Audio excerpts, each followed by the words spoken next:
Hari Om Rupaji. Hari Om Vijayji. Let us chant and contemplate on evam asammudho. Please help us with the chanting and the meaning, Rupaji. Yo mam evam asammudho janati purusottamam sarvavid bhajati mam sarvabhavena Bharata. Shall we chant once again? Yes. Yo mameva asammudho janati purushottamam sarvavid bhajati mam sarvabhavena Bharata.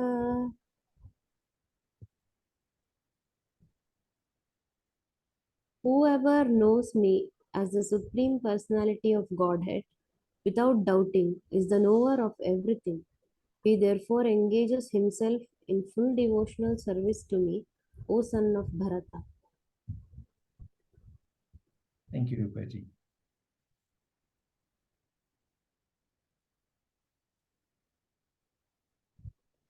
So what does Krishna mean when he says, knows me as a Supreme Personality of Godhead without doubting? Knows everything. How is it possible to know everything?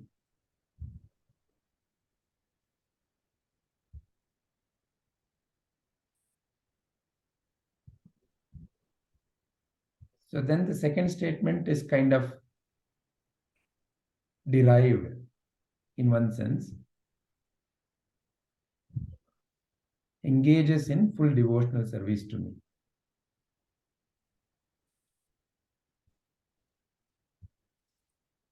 Who would like to begin sharing your views? Would you like to begin, Rupaji? Yeah, I will try with that. Sure. Here Krishna is saying that who has faith in him, total faith in him, without any doubt, he knows me very well and he will engage in devotional service to Krishna. Here, I think what he means is he who knows that Krishna himself is everything. Krishna is Brahma, Parabrahma. He will know that everything is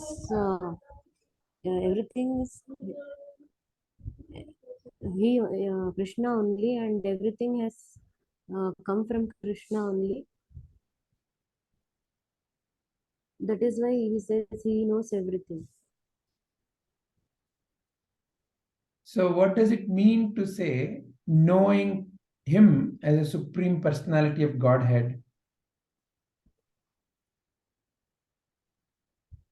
So is it knowing him as a statement, oh, Krishna is in everybody? Well, what does it even mean? I mean, what does the knowing here mean?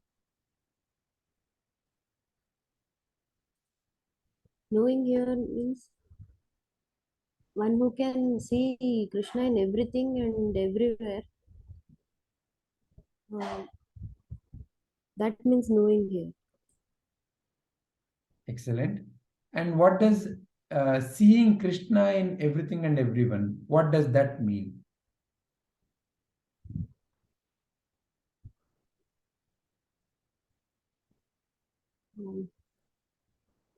The word Krishna may bring an image to the mind, of depending upon what somebody has seen, maybe a Bala Krishna, maybe a Yuva Krishna, maybe a later on Krishna. So there are different images of Krishna that are very popular in the culture. So when you say seeing Krishna in everything and everyone, what does it even mean? Those are Krishna with forms, Vijayji. Krishna in different forms.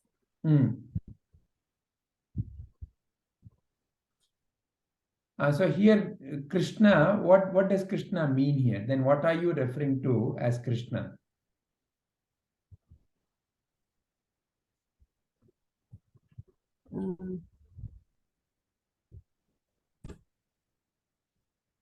Krishna here means Brahma. Okay, so we replace the word Krishna with Brahma. So then what does Brahma means?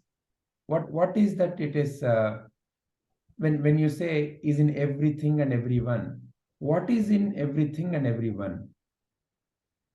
It is like everything in this universe is part of Brahma. We are all part of him. So Brahma is, or Krishna is in everyone.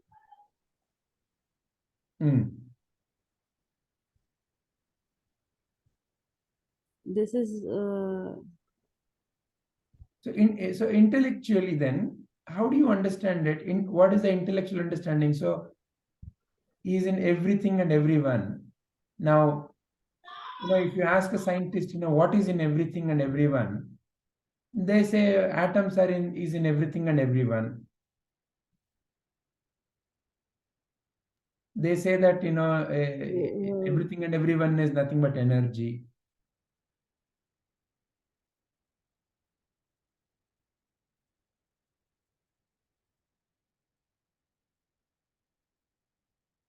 Can you tell the question once again, Vijayji?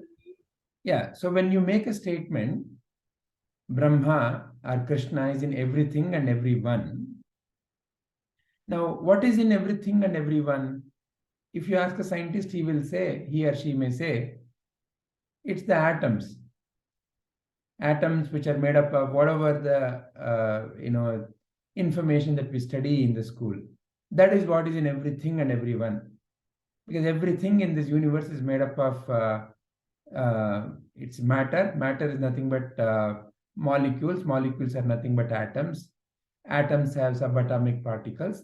So they say it's these tiny things, which are different forms of energy is in everything. But you are saying it's Krishna, it's Brahma. So how do you reconcile? Is there a reconciliation needed? Or are there distinct ways of looking at life?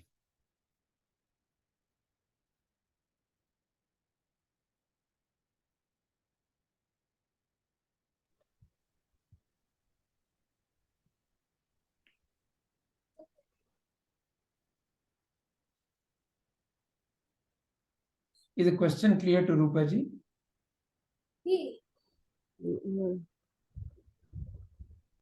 Yeah, it is clear, Vijayji.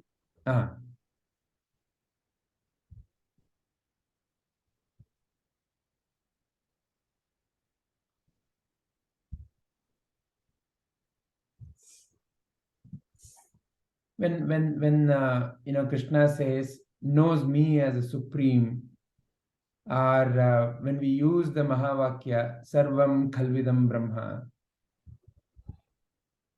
and when you study you study science in this manner, are they talking of two different realities?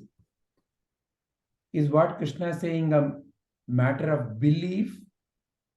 I believe Krishna is in everything and everyone.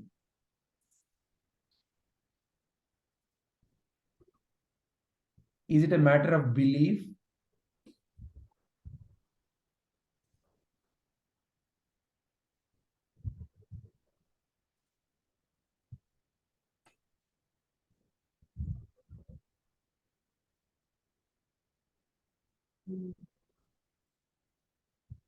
No, Vijayji, I don't know. All right. Let's listen to others also.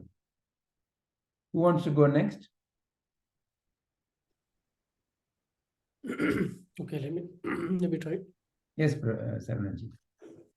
So I see these two statements or two explanations. The first part is we can map to Atmano Mokshartham. And the second part then becomes Jagadhitaya. Right, so the first part is knowing him is about knowing self, right? And that without doubting is the mind part. And the mind is the ignorance layer, right? And once the ignorance is removed, mind is removed, then like one realizes himself basically Jivatma realizes that Jivatma and Paramatma are the same. And that is the supreme state where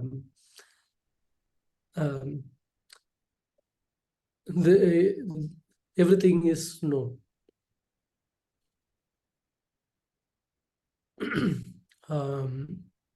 Right, so here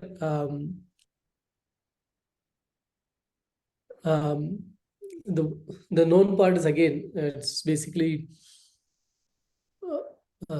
consciousness is the true thing, which is there everywhere, everyone, in everything, and everything else is appearance. Right, so that is how I would map the first part. And once you know that like there is only one, there is any work for the sake of self-benefit goes away. And there is no me and the other.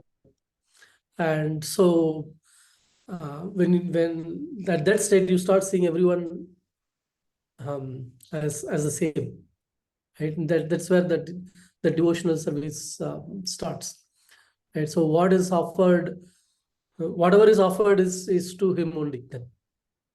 Right? Whatever service is done is offered to him only. Right? So the main thing is breaking that ignorance, removing that wall of doubt, which is the source of all the misery. If you see that everyone is, every work that is done for the sake of let me get better, or let me get this, get that, power, fame, right? Everything that needs to, for a person to get it, it has to come from somewhere. Then it comes from the cost of the other. Right? There is no gain on one side without loss on the other side. There is no fame without someone accepting this figure as a leader or something, right? So so that's how maybe I'll put it. Yeah. So when you say knower of everything, so knowing the self, you said, is knowing your true nature, and your true nature is Jivatma and Paramatma are one. But how does it become knower of everything? Look around, there are so many things. Mm-hmm. There are so many concepts in the world, so many places. Yeah. So this is where the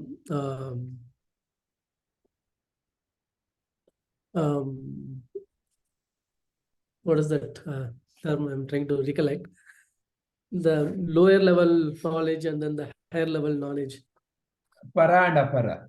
Paravidya and aparavidya, right? Yeah. So it's not that like knower of everything, meaning like I will know how to launch a rocket right away, right? That is still in the worldly domain, right? But the understanding, the knower of everything is like how everything came into being and like what is that. And at the end of the day, what we are seeing is everything that is created goes through a phase of getting old, decay, and then die, right? And it is that knowledge we are talking about. Right? So still, if I have to, is a student of Vedanta, if it doesn't know how to drive a car, he still has to, he will have to learn how to drive a car and drive. And but the point is,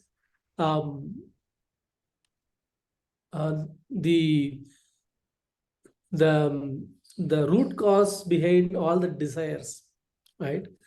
That basically will go away because you know what is the truth and what is everything else.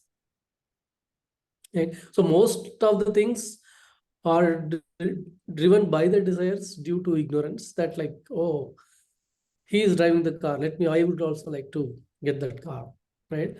Or like, I want to be bigger person, I want to rule the world. And so those are the things that cause the misery, right? So those are the things where the clarity comes in, and that's what when I say knower of everything, right? The paravidya. Aparavidya is a lower level. You still need to know to operate in the world. Right? That I'm not denying. Excellent. Yeah, Rupaji, go ahead. What is para and aparavidya? I didn't understand that. Yeah. So the paravidya is the knowledge of the higher plane, while the aparavidya is the knowledge of the lower plane. Again, what we say, the transactional plane where we are living, right? So where you need to know how to operate a computer, how to drive a car, right? So these are all still aparavidya. One needs to know. And a paravidya is how this whole thing came into a being. What is this? Why is there a suffering? Right? So is there God? If there is God, why is there so many problems? And it's a higher plane which goes to the understanding of the creation, of the way things operate. And so if you are only at the with the aparavidya, you will still go through the ups and downs in life. Right? You will have a day of excitement, you will have followed by a day of misery, right? And like you will still not know why you are doing what you are doing. And it will look like every moment you will be doing something seeking happiness, and you will not know, and like whatever you do, it will give you temporary happiness, and like you will continue to run. It's like the mouse running on the wheel, and you will not go anywhere else. That is where the paravidya comes, where like it gives you the knowledge of everything, right? How everything came into being, what is that law that governs everything. So that's how I put it simply. Does that make sense? Yeah, Sarananda. Okay. Thank you. Just to add on one more point there, para, self, apara, non-self. I mean, in the ultimate analysis, there is no self and non-self. But for the sake of understanding, paravidya, knowing about who I am and what is my relationship to the world, what is my relationship to the God, is all in the domain of paravidya, self. Apara, non-self. Okay. Thank you, Sarananji. Okay, thank you. Shubhaji?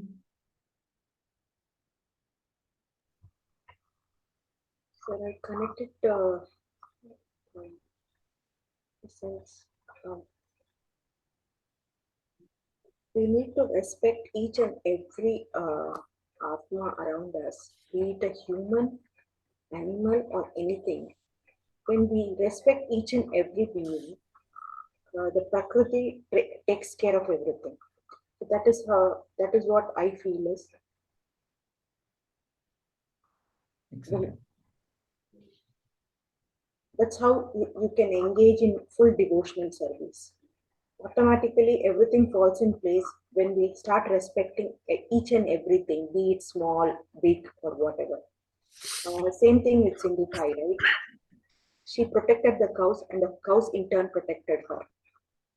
So when we protect or when we respect or take care of things around us, automatically the things around us take care of us. Is the message I am understanding from this shloka. Very nice. Very nice. So start living with that ultimate realization. Yeah. Very nice. I had a question. Yeah. I don't know if it is relevant or not. For example, when we go to a function or a circle in our relatives, around our relatives or friends, or in our daily life, if we start feeling that the circle is more materialistic or more not towards that spiritual path, is it okay to avoid such a circle? See, there are two stages I can suggest. Stage one is, let's assume when there is winter and the body is shivering, generally what is recommended? Wear a sweater.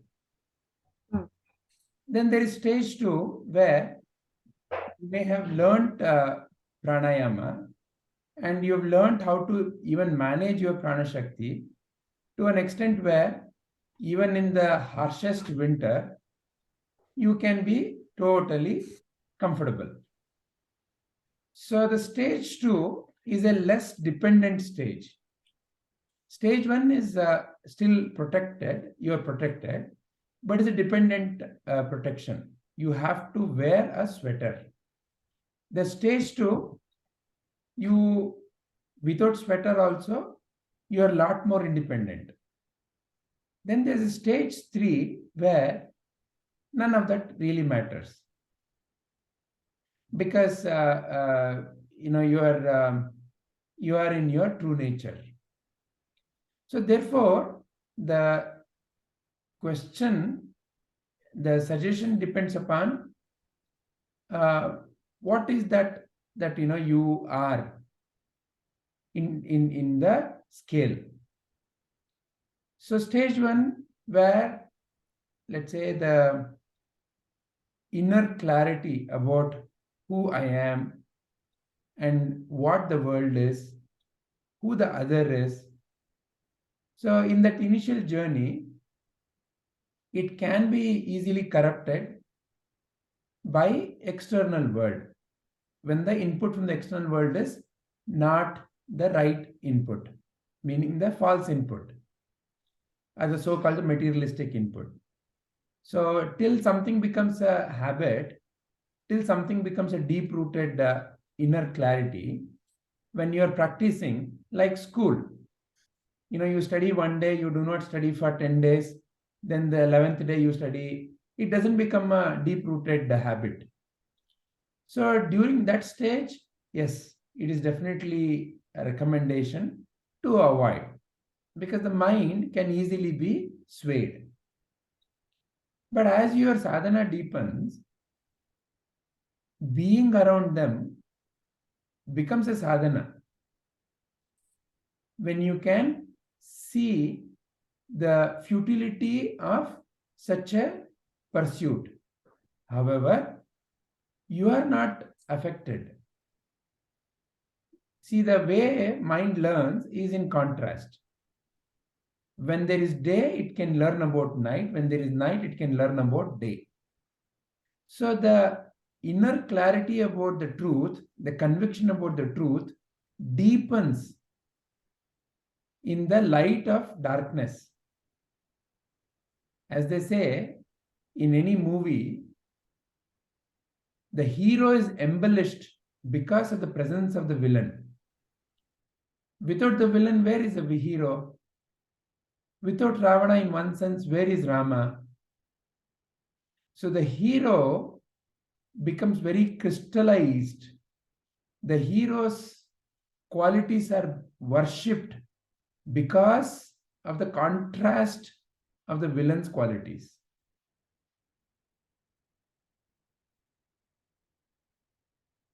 So the non-judgmental awareness means the way this current, let's say, whoever that person is, or the way they are behaving, there is no resistance to that. Doesn't mean there is no discrimination within you, but there is no inner voice which is sitting and judging. So when there is no inner voice sitting and judging, you're absolutely comfortable in a Sangha which is discussing Vedanta. You're absolutely comfortable in a Sangha that is discussing something as mundane as what I ate today. You're equally comfortable in a Sangha which is involved in maybe drinking. However, your quality will bring about all the necessary modifications. It is the presence of Buddha that modified Angulimala.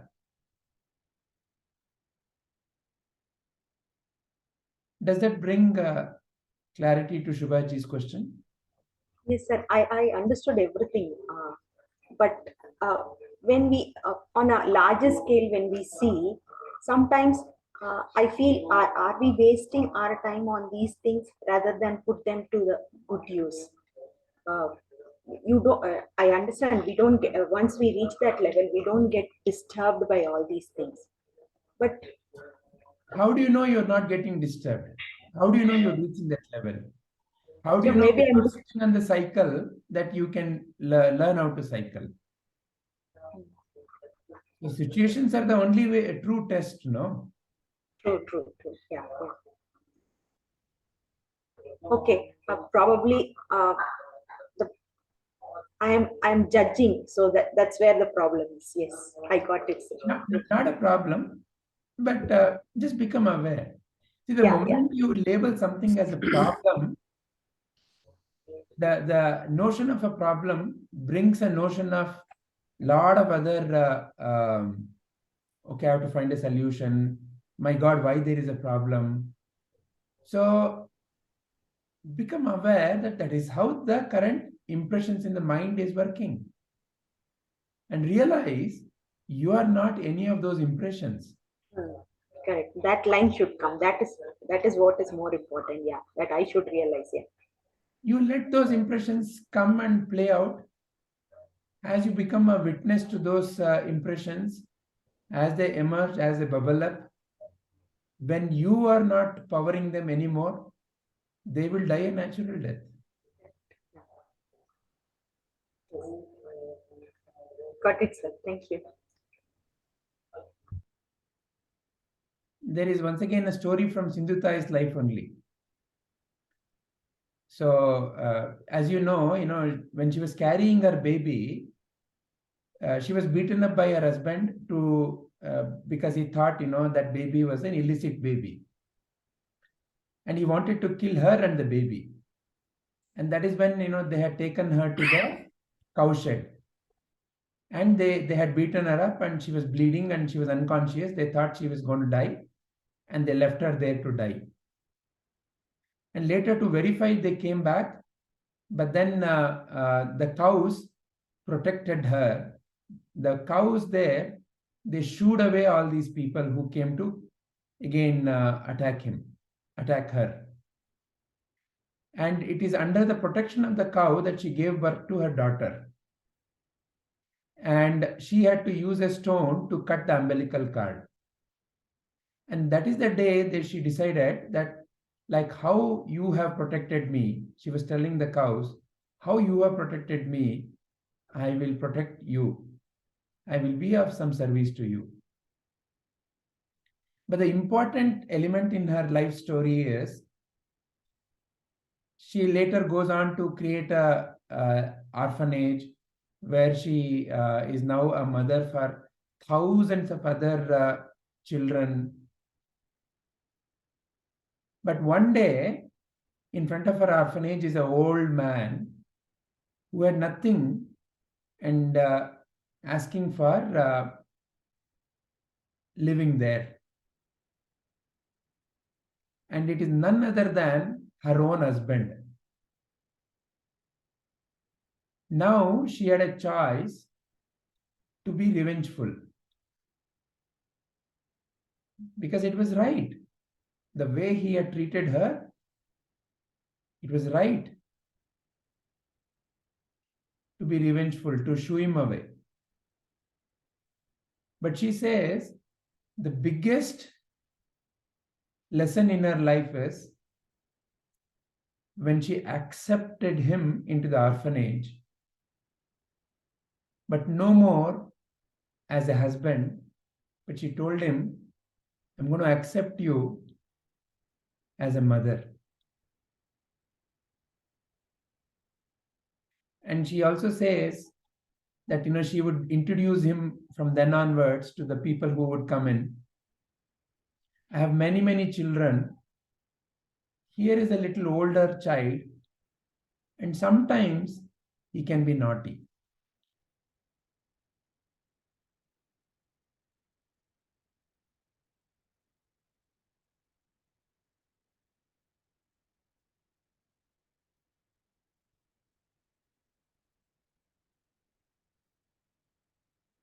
Sarvanaji wanted to add something. Yeah, going back to Shubhaji's question, right? So our goal is to again remove both raga and dvesha, right? So the very fact that the dislike is there, that means like that also we have to improve to a state where like we don't dislike as well. And what I have seen is as we make progress in this journey, the way I interact or what I discuss during interaction has changed. Okay, so initially with let's say with one particular person, when we get into a discussion, there will be a lot of negativity.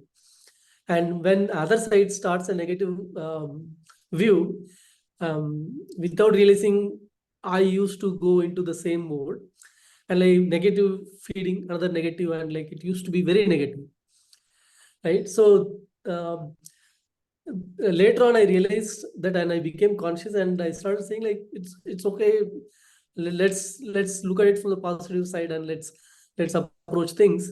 And then now to my knowledge now, that negativity has gone down in that conversation.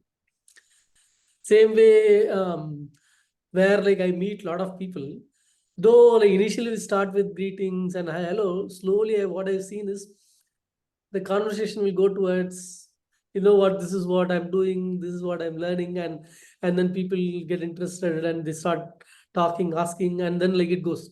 So it's a good way to share what we have been learning. And that is also another thing that we are learning, right? That we need to pass on this knowledge as well. And only those who are interested in learning will stick to. And if someone is not able to make sense, they may leave around that place. But still, like we will have that sangha where like who are interested. So I feel like there is no need to avoid. I like with this intent, I think that worry will not have to be there. The knowledge itself, what we have, will become a fence and will protect you from getting lost. As Guruji says, right, in one of the talks, that Arjuna had a Krishna to guide him. And ideally, we will all say that like we also need that Krishna to guide us. And your Gita will be sitting in your intellect, will be the Krishna to guide you.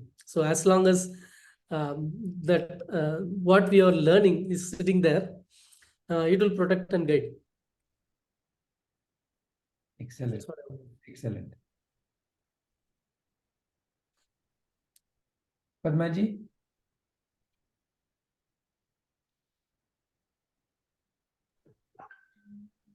Yeah. I think everybody put it very well. I don't have much to add, but what I thought was one of the things that for the healing, I have the grandmaster that attunes us. One thing she said before, even beginning the healing, and that was from today, you stop becoming a drop and you become the ocean. That's something she said. And I felt that was very powerful, because when she said it didn't mean much, because as a sentence, it was very, very simple. And but what she meant is, for healing someone else, I mean, if you see as you separate from another person whom you have to heal, you have to disappear in that moment. Only then there will be a flow of energy which the other person needs. If you are present there, the flow will not be pure. The flow will be contaminated, because you do not just you are not right now as you should be. You are with your conditionings and all the other things. So when you become the ocean, you become so much more powerful. There is no judgment, there is no impurity. All there is one flow with one rhythm, which is very, very which is who you are in the essence. So the essence is the one that heals. You have nothing to do there. She would say that don't even call yourself healer. You should only call yourself as a pipe, because that is how modesty and humility will come into you. Because if you think I am a healer, there itself you will stop. You just have to be like a pipe, and that pipe has to be clean without any blocks for anything to flow through it, whether it is water or anything. So that is how she will she said. And I think for me, that came into picture when I read this shloka, because that is what this shloka is about, I feel. Because Sindhutai herself, the first time I remember sir played this video, I, instead of thinking from about Sindhutai's life itself, what I thought was, why did she leave her child? What will the child be feeling about her? Obviously, she would have come to know about the mother and how great she has become. But then somewhere the child might feel, oh, she left me after all for doing all this great work. That thought crossed my mind, like how does one justify leaving one's child behind and taking up so many, and she becomes a mother of so many. So that thought crossed, and then it made sense to me later on when I heard from my grandmaster also, that when you become the ocean, every drop belongs to you. There is no separation, and then you don't have to worry about every single drop. Whatever you do is for all the drops in that ocean. And I think when you are a drop, you are very weak and lonely, and you feel very powerless. But the same drop, if you become one with the ocean, you become so powerful and mighty. Like you can overcome everything when you become that ocean. There is one power that rises within you, the source of which you don't know, or you might not even need to know. All you know is you can accomplish anything at that moment. So that is what is knowing knower of everything, I feel. because in essence, we are the knower of everything. However, because of our limited perceptions and because of the sense organs and the conditionings, we are so limited and so small and we feel weak all the time. But if we connect to the essence of who we are, or we become that essence, then we are the all powerful who can overcome anything and everything. I think Sindhutai's life is a example of that.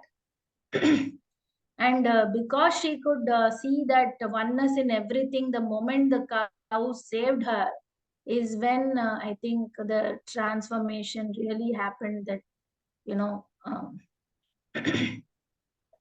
everything became so much clearer to her, and there was so much clarity that came within her, and she went on to do so much service to everyone.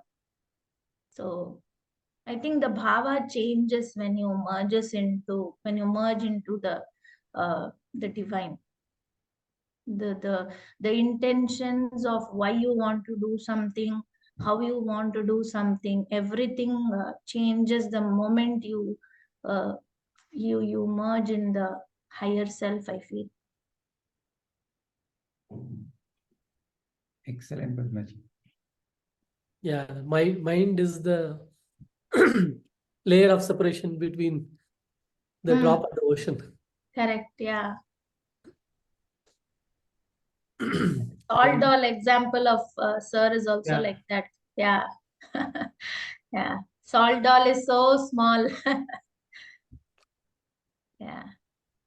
So I think here when you engage fully in devotional service, I think it is mostly like letting go of our identity.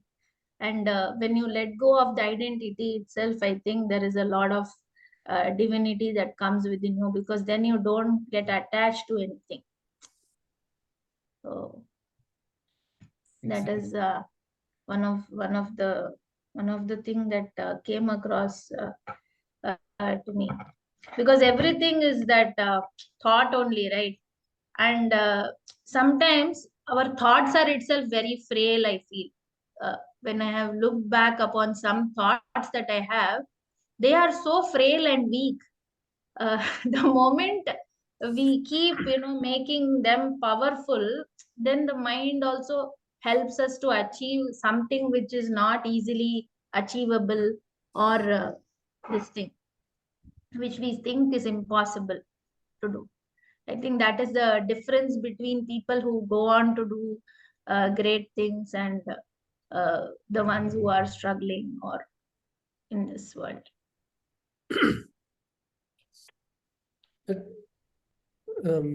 Padmaji, on the thoughts, Ah, the thoughts are coming again.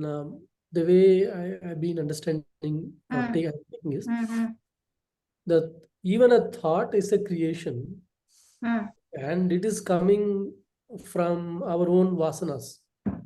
Okay. However, and the more we attend to that, it becomes stronger.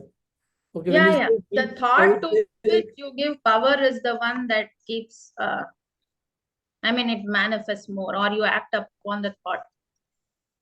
Just the alone doesn't matter, right? yeah, it's Thoughts like come and go. Yeah. So the one that we give power to is the one that magnifies. again, Or what we give power to is coming from our intent or vasanas. Like what is that? Ragadvesha. correct. Ragadvesha is what is making the existing thought either stronger or weaker. Right? So otherwise, mind is just a jada. It's a machine. It's just spinning. Whatever is there, it's just giving it to, putting it in the screen. Right? And the way I see it is like, if there is a moment you acknowledge a thought and then you say, you know what, I want to attend to it, or I am not going to attend to this.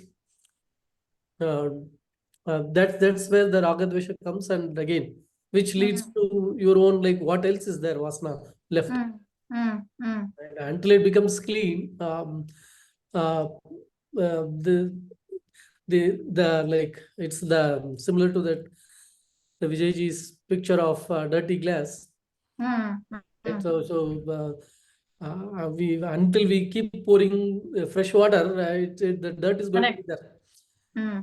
Right. So I think there only the effort is needed. The effort that is is where it requires, I feel, the consciousness. yeah. Conscious The at every effort is moment to needed. acknowledge that, okay, this is the thought. Otherwise, usually what happens, the thought drives you if you are not Yeah. that conscious. Yeah. True. Very nice. So, not much to say, just to give a couple of references. You all by now would have seen, I hope, Kantara movie. No, not yet. Not yet. Okay. Then let's not use that reference. Okay. Because I want I to. think, sir, you shared in the group, no, learnings from Kantara. Was it in the Gita group that you shared? I read it. Yeah, I shared it in Gita group also. Maybe it will make more sense after watching everybody it watches. probably. Yeah. Oh, I thought I'm the only one. Saravanan is also. I have company. Maybe you both should go this weekend together. somehow and watch it. Okay. Anyway, So coming back. before we record our drama, no, sir, we should have the learnings of Kantara also. Yeah, we should definitely. Because he titled it Saravanan-ji, so it will Oh, be good. okay. So Yeah.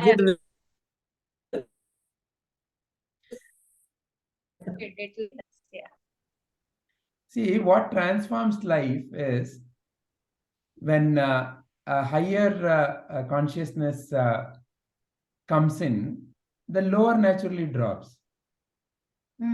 It is like the example Prabhuji always keeps giving. You're holding one object. When will you let go and hold something else? When you feel whatever you're holding is lesser and whatever you want to hold, maybe. Okay, so I want to hold this, so then I will naturally drop this. So to hold something is a natural way the mind works. It holds onto something. There's nothing wrong about it. That's the nature of the mind. See, the mind's nature is to create objects and to hold to the objects. So bhakti is very natural in everyone. Each one is a great devotee, as great as Hanuman. However, Hanuman's object of bhakti is Rama. Another one's object of bhakti could be money, power, woman, possession. So the object of the bhakti is the one which causes the whatever that object's nature is. It's like eating raw onion and not expecting it to smell. The nature of the onion is what is going to show up in the mouth. So therefore, it is not the bhakti that is the problem. It is the object of the bhakti that causes whatever it causes. So when do you leave onion? When you know that is the nature of the onion, and when you know that you need to be in a particular company of people, and it is not a nice thing for your mouth to be smelling. So when you develop the awareness, then you naturally get the discretion and the discrimination when if I really like eating it, when I should consume it and when I should not consume it, what I should do, what I should not do, all that naturally comes when I develop the awareness. And how did that awareness come? By realizing something about that nature of what that the onion smells. Likewise, in life, how does awareness about what is that I need to be focused on comes? there's nothing wrong in pursuing happiness. There's nothing wrong in pursuing, I want to be happy. But the object through which I'm pursuing that, naturally I need to question, is it bringing me that happiness or not? So when I question that, when I become aware of that, is it bringing me that natural happiness, then the awareness about your higher nature starts coming in. Or in some cases, like in the case of Sindhutai, something that magnificent happens in life. So something that magnificent, something that hits you in the face.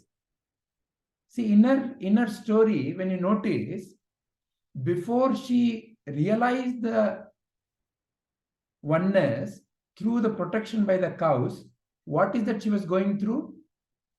She was going through abuse by her husband.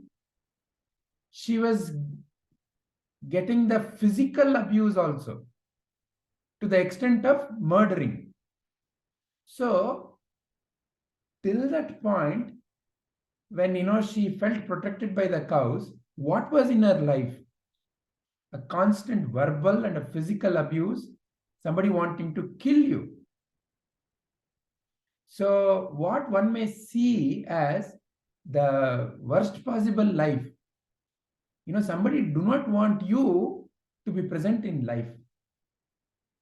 You feel, I am not needed, because why somebody wants to kill you? You are no more important in life. I want to obliterate you. So it's like, the lowest point. So when such situations come in life, they kind of wake you up. Like our Padmaji keeps saying, her illness was a great healing power for her.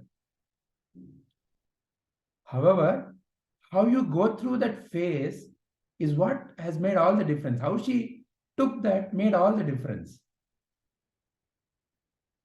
If you recall, she keeps saying, there was a moment when she decided, I will come out of this and I will heal myself completely.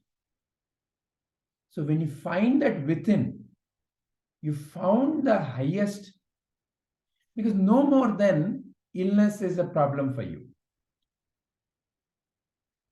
Your mind, now you're able to direct towards healing. And from where that courage came, how much ever others would have come and spoken to her, how much ever others would have counseled her, the only time it made a difference is when I realized within myself that it does not matter. I will take this next step in life. And from where that comes, Tannambikai, Atma Vishwasa. I know I exist. I know I exist. I know I've gone through so many situations of life. I know I have handled them. I know I can do it. Because all along in your life, only you have done it. Others might have given you input. But please realize, you have taken that turn in life. Life offers you all turns. Life offers you the whole menu card. But you are the one who's choosing what to pick from the menu card. And the choices you have made has brought you so far in your journey. And what is the source of that choice? Is within you. And you have complete confidence. However, when you notice your mind, you may feel disturbed. You may feel, oh, I lack. So that lack is coming when you notice various thoughts in the mind. Otherwise, Your very nature is devoid of any doubts, has no doubts. Your very nature is devoid of any disturbance, is a supreme peace. Your very nature is that of bliss. So knowing your very nature, knowing who I am truly and what is my nature, what are the attributes of my nature. You say, I love something. From where did you get this feeling called love? Who taught you love? Did somebody have to sit and do lectures and lectures and lectures for you to learn love? It's a natural feeling that you have. Your very nature is that of love. You never learned love. You are love. You express love in different ways. But your very nature is love. It is like you have a mango, you have an orange, you have a sitapal, you have a rampal. You have so many different fruits. The texture, the taste, the feeling of holding and everything is different. But what is common? That feeling of something nice. You know, when you eat any of those fruits, something nice. Oh, it's nice. That niceness is the common ground among them. Likewise, the sound comes and goes. The common ground is the silence.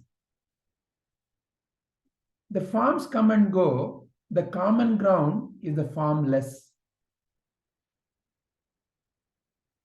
So when you realize the common ground is in everything.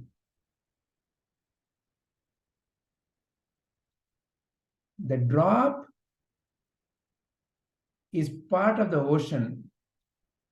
And what is ocean? Nothing but water. What is the drop?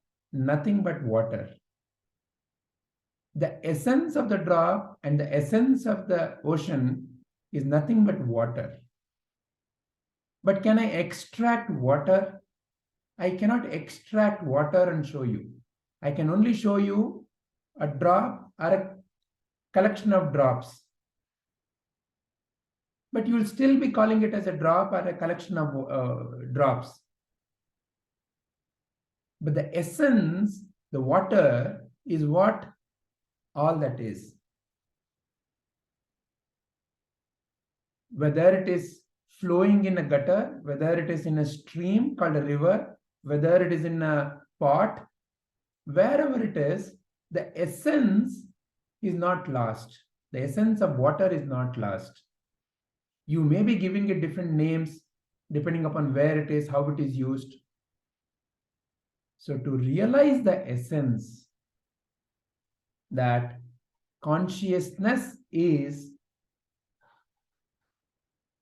all pervading. It is a consciousness. The essence is the same. In any object that you take, the essence is that living and throbbing consciousness. And it is not a thing. And that is who you are, and that is what everything else is. So to know me means to know the essence as beyond the names and the forms.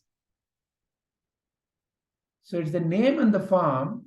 Oh, this is a gutter water. Oh, this is a nice little stream of river water. This is, oh, Mata Ganga. All that is names and the forms. But the essence is the water. And the essence is the unchanging. The fruit may be different, but the essence, the trupti, that the feeling of niceness that it leaves within you, that is common. Sounds may be different, but the silence it leads to is common. So when you realize the commonness, when you realize that essential nature,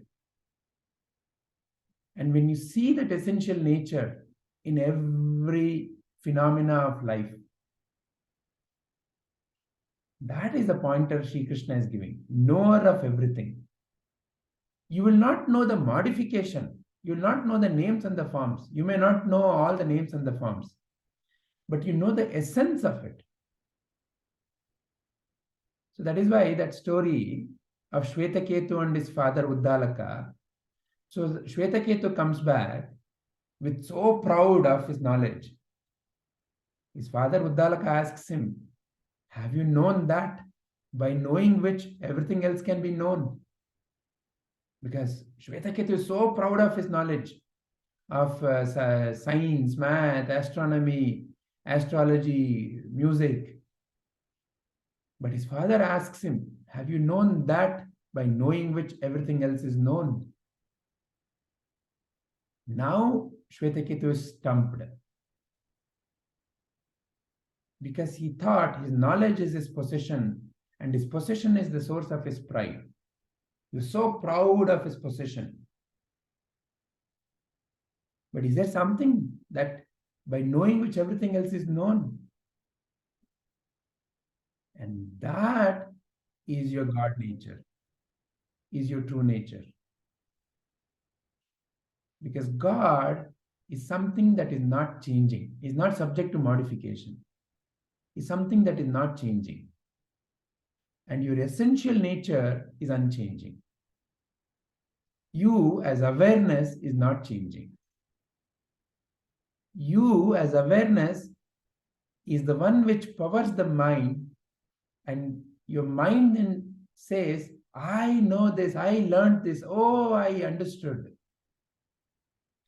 To understand, the mind doesn't have the capacity to understand.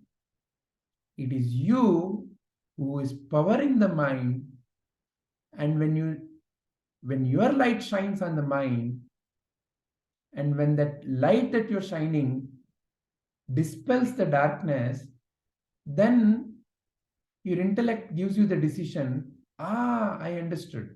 I realize it. So all this is because of you as that unchanging light. So it is this light which is shining on the content of the mind, and in the mind you find, oh, I know this, oh, I don't know this. Both knowledge and ignorance are lit by you. So in that sense, I know that, and the mind also has this ignorance, and the ignorance is so much more infinite. So you know the limitation of your knowledge. When you know the limitation of your knowledge, in one sense, you become a knower of everything. Because you know the limitation of the knowledge that you possess.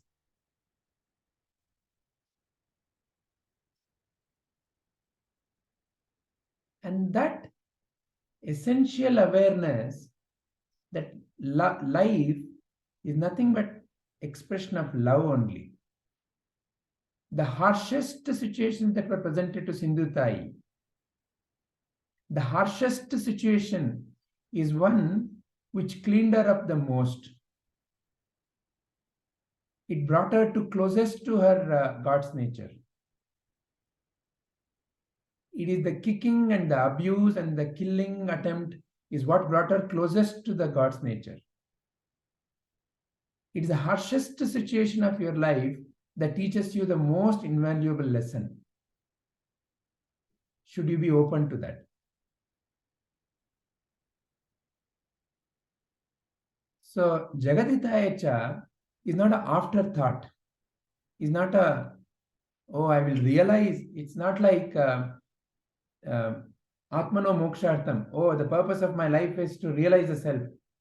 When I realize the self, then Jagaditayacha. It's not a sequential statement. Therefore, like how wonderfully Shubhaji put it, live life. live life in the service of others. That itself is a great sadhana. You will find the God within you when you live life like that. It is not a one follows the other. It is not that these two statements are sequential. It is not like he therefore engages. It may sound as if, oh, I have to first realize the self and then only I have to live life like that. Live life. What is stopping you from living life in full dedication and love in service of others? When is that day when you say, I have realized also, and from now onwards I will live? So the only difference between Buddha and me is Buddha decided, committed to live life like that. So the day I commit, I have already become Buddha.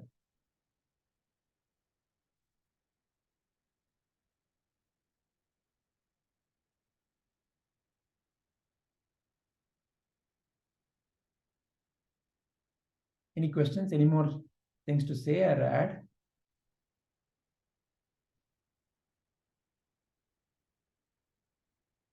Rupaji, is this all making sense? Any questions or anything else you would like to say or ask? No, Vijay. Everything is clear. Excellent. Very nice.